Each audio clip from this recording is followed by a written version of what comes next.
intermittent fasting versus water fasting. What are these things and how can you incorporate them to lose more weight and be happier in life while having more energy?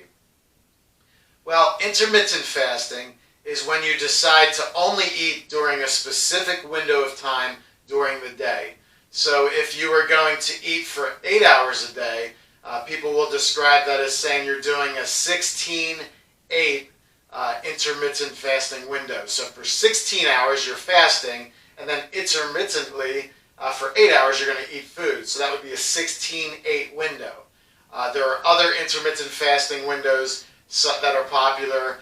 You could do an 18-6, which would just be eating for 6 hours a day, and you could also do a 24 or even a 23-1 intermittent fasting window. And then if you stretch that further, you get water fasting, which is just, you don't eat any food, you just drink water.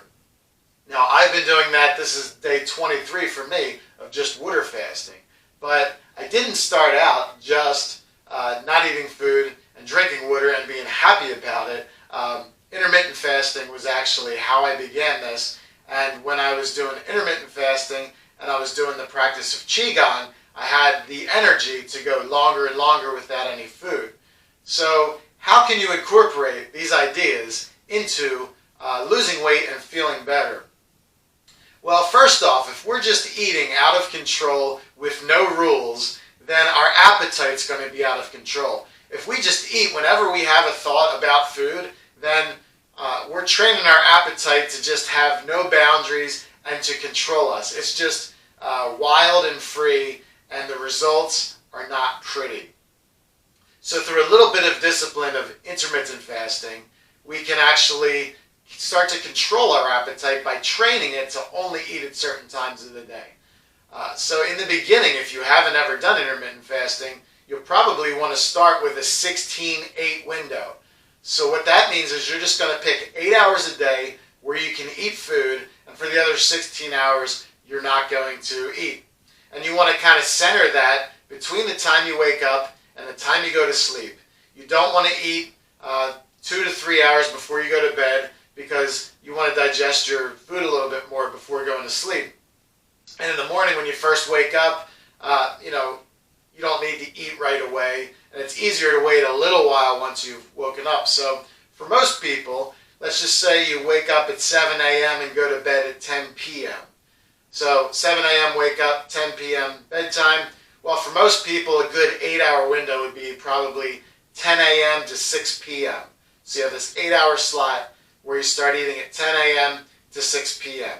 So in that time period, you could have your regular 3 meals that you're used to having. And the idea during this 8-hour period is you have no restrictions. You can eat whatever you want.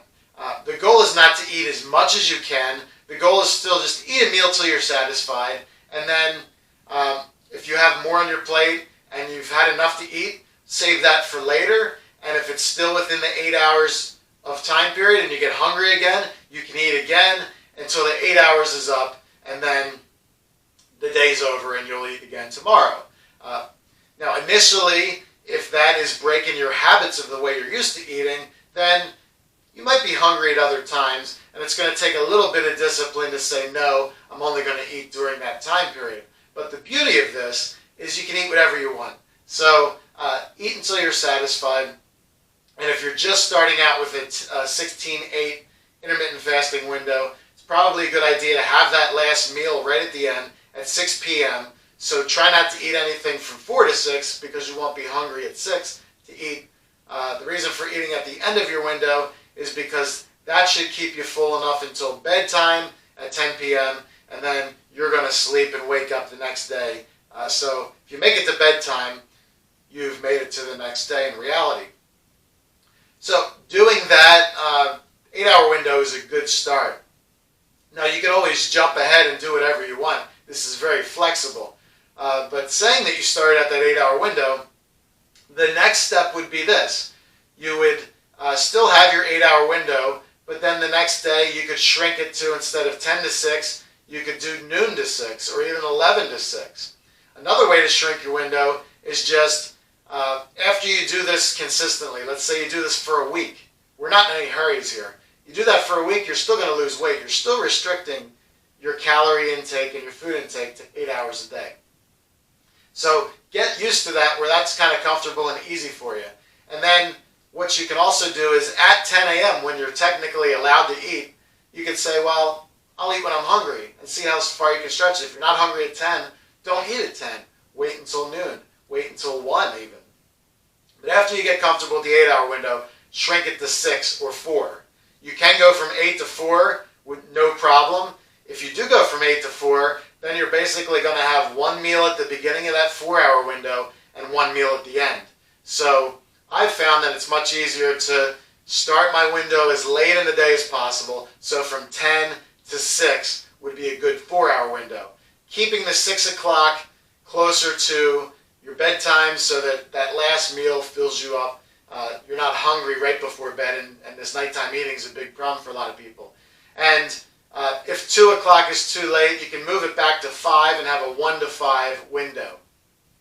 You can shrink it further.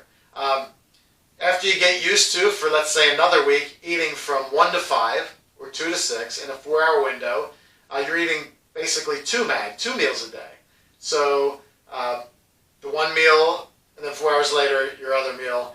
And each time with these, preparing to control your appetite, you're only eating till you're satisfied, till you've had enough. If you realize I'm not really hungry anymore, eat a plate full of food, eat whatever food you like, eat cheeseburgers, pizza, lasagna, whatever you like. My guidelines for this too is try not to eat the same thing 2 days in a row because you'll want more variety, and that you'll enjoy it more that way. And then the third day you can go back and have the thing you had before. But eat a plate. When you're satisfied, you can leave what you don't eat for later, and then there's 2 meals. And then you can shrink it further. My favorite way of eating for the past 2 years has been OMAD, 1 meal a day. So this would be a 23-1 intermittent fasting window. And you basically just wait until you just have 1 hour a day where you can eat. So the one version of OMAD that I like to do is I'll eat something, let's say at 5 p.m. I'll eat a meal. And it's whatever I want that day. I try not to pre-plan it. Maybe around noon I might start thinking about what I might have. I try not to think about it until it's dinner time. And at dinner time, at this meal time, the time that I've decided 5 o'clock, okay, I'm ready to eat, then I'll have what would be good right now. I just listen to my body, and then if it's a cheeseburger, I'll have a cheeseburger. If it's a salad, I'll have a salad. If it's fruit, I'll have fruit. I just go with what I want. And at 5 p.m., I'll eat that meal, and I try not to eat seconds unless I really, really want it. I just use my judgment there. I'll eat a plate full of food. If I'm kind of full before the plate's full, I won't finish it. But if I really want to finish it, I'll finish it. And then at 6 o'clock, I'll say, well, was that enough? So I have an hour. So I started at 5. At 6 o'clock, I'll just say, did that meal satisfy me? Am I happy with that? Do I feel, was it good for me? And at 6 o'clock, I might have that little piece of dessert. Like if I wanted a piece of pie or a piece of cake or just a little bit more of that meal, that's my typical OMAD window. And most of the times I don't do that hour later thing. I eat the meal, I'm satisfied, I'm done till tomorrow. Now with OMAD, it's also good to try to eat that meal later in the day. So my OMAD restrictions, I don't do it on a fixed time period because I'm not trying to train my body to eat exactly at 5 p.m. every day. What I try to do is just make it past 2 p.m. Because once you get used to eating this 1 meal a day, you'll find that one meal is going to fill you up for 8 or 10 or 12 hours. Once you get used to doing OMAD, I'll eat that meal, and it fills me. I'm good for the next 24 hours. It fills me up. And in fact, when I get to the next meal, I'm half hungry. I'm not even that hungry, but if I'm allowing myself to eat once a day, I will do that.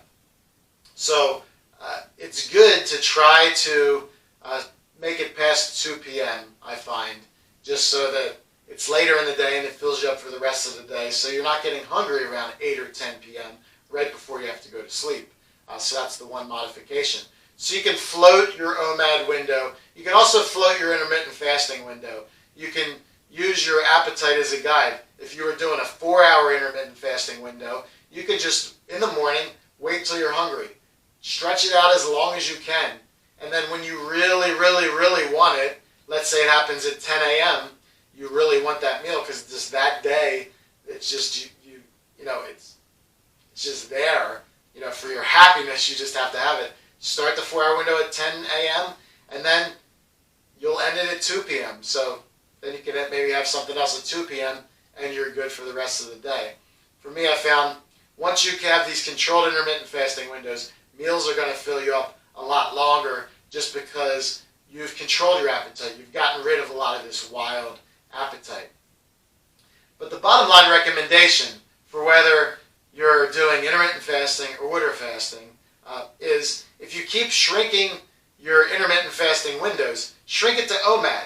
You could live on just OMAD without ever doing any water fasting and be very happy and lose weight. OMAD will do everything you need, and you're not restricting the type of food you're eating. You can have cake and you can eat it too. You can have all the foods that most diets say don't eat that ever.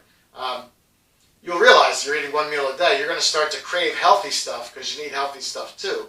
But hey, if you're craving it and it makes you happy, it's all good. And then what you can do with OMAD, if you want to transition to water fasting, what happens is you get really used to doing one meal a day for a week or two, where that becomes comfortable, where you realize, well, I have more energy because I'm not overeating, I feel better, I'm in control of my body, this is really working, I feel great. Then just start paying attention, and this is how I started water fasting, is when I got to my dinner time, I said, well, I'm not hungry. That meal yesterday, I'm still satisfied from it.